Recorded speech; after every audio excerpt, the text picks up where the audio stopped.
2 Chronicles chapter 32, King James Version. After these things, and the establishment thereof, Sennacherib, king of Assyria, came and entered into Judah, and encamped against the fenced cities, and thought to win them for himself. And when Hezekiah saw that Sennacherib had come, and that he was proposed to fight against Jerusalem, he took counsel with his princesses and his mighty men to stop the waters of the fountains which were without the city, and they did help him. So there was gathered much people together, who stopped all the fountains and the brook that ran through the midst of the land, saying, Why should the kings of Assyria come and find much water? Also he strengthened himself, and built up all the wall that was broken, and raised it up to the towers, and another wall without, and repaired Millo in the city of David, and made darts and shields in abundance. And he set captains of war over the people, and gathered them together to him in the street of the gate of the city, and spake comfortably to them, saying, Be strong and courageous, be not afraid nor dismayed for the king of Assyria, nor for all the multitude that is with him. For there be more with us than with him. With him is an arm of flesh, but with us is the Lord our God to help us, and to fight our battles.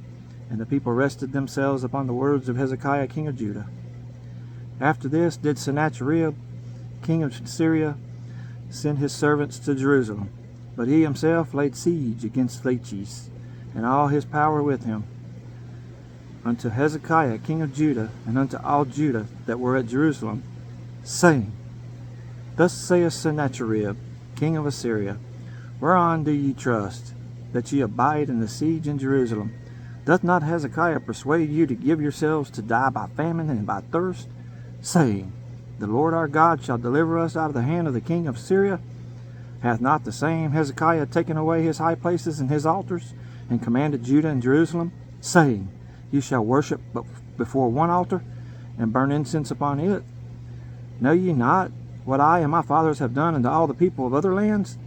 Were the gods of the nations of those lands anyways able to deliver their lands out of mine hand? Who was there among all the gods of those nations that my father utterly destroyed, that could deliver his people out of mine hand, that your God should be able to deliver you out of my hand? Now therefore let not Hezekiah deceive you, nor persuade you on this manner, neither yet believe him. For no God of any nation or kingdom was able to deliver his people out of mine hand, and out of the hand of my fathers. How much less shall your God deliver you out of mine hand? And his servant spake yet more against the Lord God, and against his servant Hezekiah. So wrote also letters to rail on the Lord God of Israel, and to speak against him, saying, As the gods of the nations of other lands have not delivered their people out of mine hand, so shall not the God of Hezekiah deliver his people out of mine hand.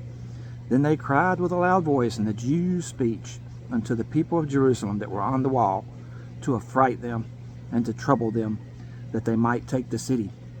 And they spake against the God of Jerusalem, as against the gods of the people of the earth, which were the work of the hands of man. And for this cause Hezekiah the king, and the prophet Isaiah the son of Amoz, prayed and cried to heaven.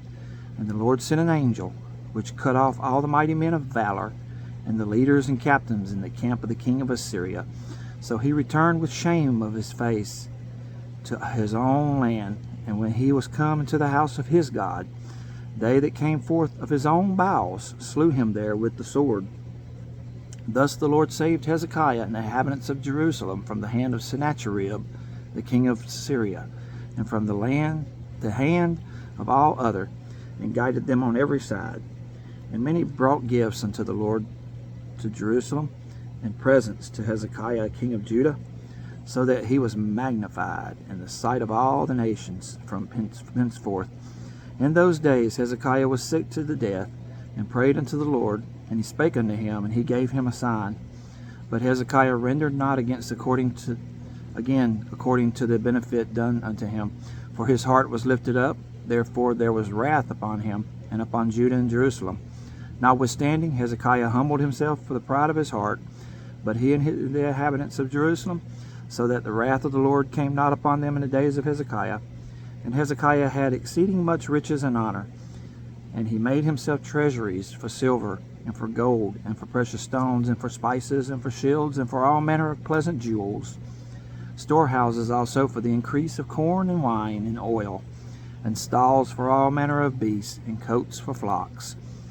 Moreover, he provided him cities, and possessions of flocks and herds in abundance, for God had given him substance very much. This same Hezekiah also stopped the upper watercourse of Gihon, and brought it straight down to the west side of the city of David. And Hezekiah prospered in all his works. Howbeit, in the business of the ambassadors of the princesses of Babylon, who sent unto him to inquire of the wonder that was done in the land, God left him to try him, that he might know all that was in his heart. Now the rest of the acts of Hezekiah and his goodness, behold, they are written in the vision of Isaiah the prophet, the son of Amoz, and in the book of the kings of Judah and Israel. And Hezekiah slept with his fathers, and they buried him in the chiefest of the sepulchres of the sons of David. And all Judah and the inhabitants of Jerusalem did him honor at his death. And Manasseh his son reigned in his stead.